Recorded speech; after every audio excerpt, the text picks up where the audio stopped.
Hello and welcome to study I Q. मैं आज से सेंटेंस करेक्शन सीरीज स्टार्ट कर रहा हूँ for IBPS and SBIPO since the exam is quite near. So today we will do the first set. We will do lot of practice of sentence correction questions. आज हम पहला set करते हैं. This will also be helpful for students who are preparing for other government exams like RRB और railways, SSC, CGL, LDC, MTS. कोई भी government exam सब में ये यूज़फुल होगा. Now let us see the sentence. मैं एडवाइस करूंगा पहले आप वीडियो पॉज करके खुद अटेम्प्ट करें और फिर एक्सप्लेनेशन देखें. So will start. पहला सेंटेंस है you can get all the information that you want in this book. Now जो भी आपको इंफॉर्मेशन चाहिए इस बुक में मिल जाएगी. देखिए इस सेंटेंस में ये दिखने में एकदम बिल्कुल ठीक लग रहा है और इसीलिए इस तरह के सेंटेंसेस जो हैं बहुत डिफ़िकल्ट होते हैं करने. इस सेंटेंस में मिस्टेक पता करना बहुत ही डिफ़िकल्ट है और वो इसलिए क्योंकि ये सेंटेंस अगर देखा जाए तो पूरी तरह से गलत नहीं है, लेकिन ये पूरी तरह से ठीक भी नहीं है. इस सेंटेंस में एक एरर है जिसको हम बोलते हैं सुपरफ्लुअस एरर.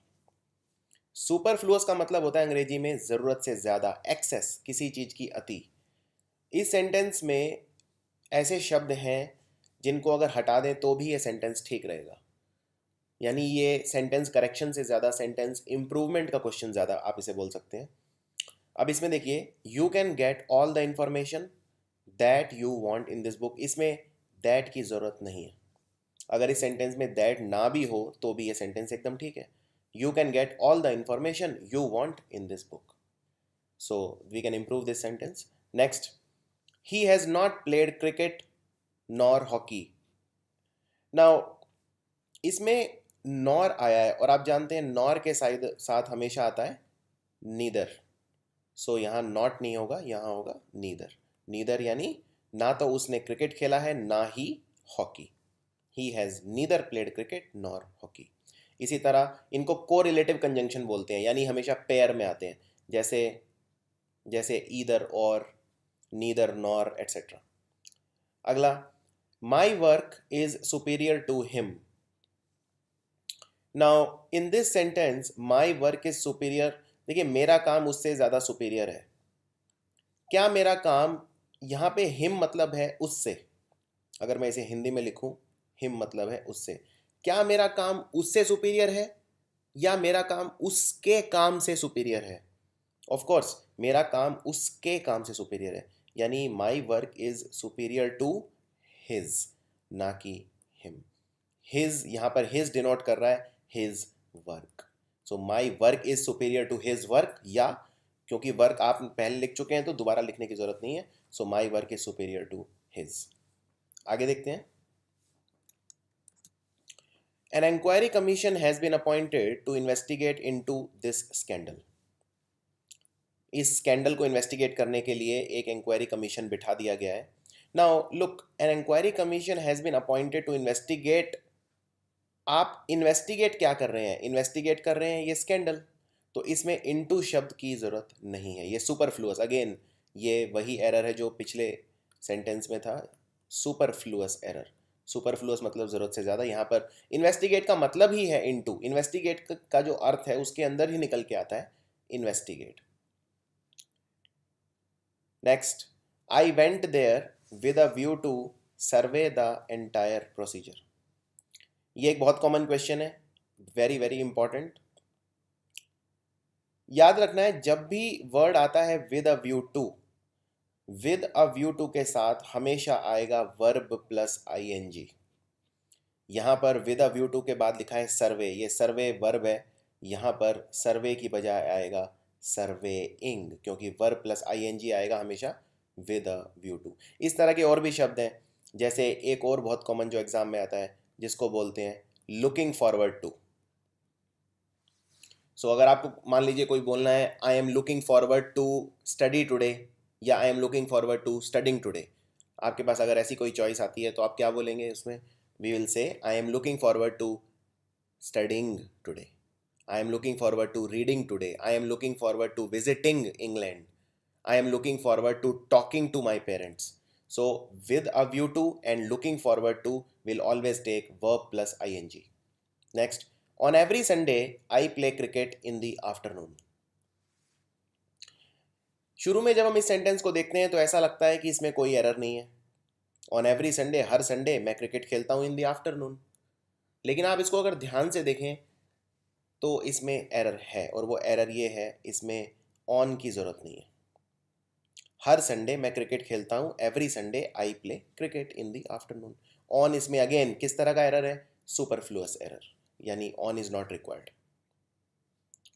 आगे, these kind of dresses seem to be expensive but it is relatively economical to maintain them. Now these kind of dresses, देखिए यहाँ पर ड्रेसेस बहुत सारे हैं और इसीलिए शब्द आया है दीज. दीज आप जानते हैं, दीज हमेशा प्लूरल होता है यानी बहुवचन होता है.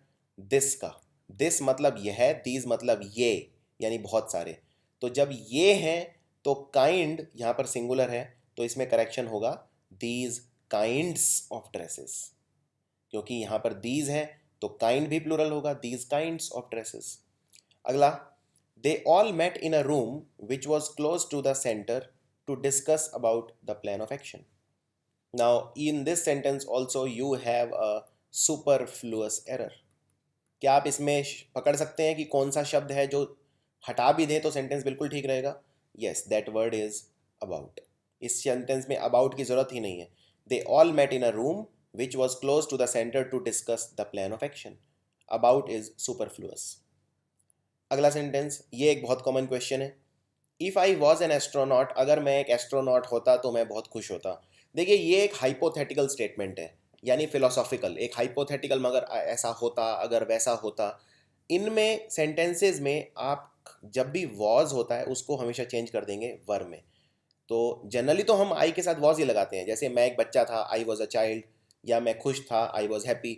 लेकिन हाइपोथेटिकल सिचुएशन, जो एक बनावटी सिचुएशन होती हैं कि जिनमें आप बोलते हैं अगर मैं ये होता, अगर मैं वो होता, तो इमेजिनरी सिचुएशंस, इनमें आप वॉज को चेंज कर देंगे वर.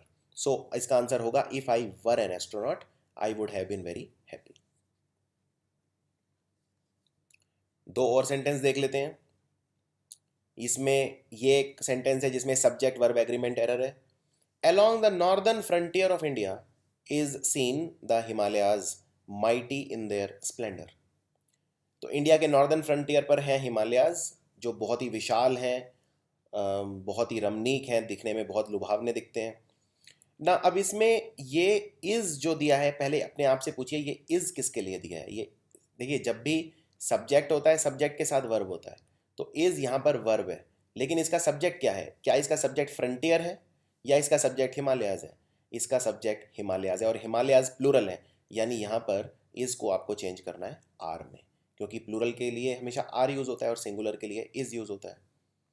अगला, they questioned me unendingly about my participation in the conference where I had made some real valuable contributions. Now, in this sentence, contributions is your noun, और मेरा contribution कैसा था? बहुत ज़्यादा valuable था.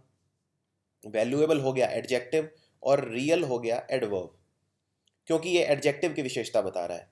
जो शब्द नाउन या प्रोनाउन की विशेषता बताता है वो होता है एडजेक्टिव, और जो एडजेक्टिव की विशेषता बताता है वो होता है एडवर्ब. अब इसके अंदर मेरे को बोलना है मैंने वैल्यूएबल कंट्रीब्यूशन दिए, ठीक है, लेकिन वैल्यूएबल भी कितने?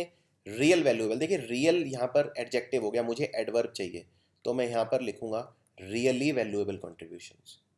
अगर मान लीजिए आप किसी को बोलते हैं कि वो मेरा बहुत अच्छा दोस्त है, सो आप क्या बोलेंगे? He is my real good friend या he is my really good friend? Of course you will say he is my really good friend. Similarly यहाँ पर I had made some really valuable contributions.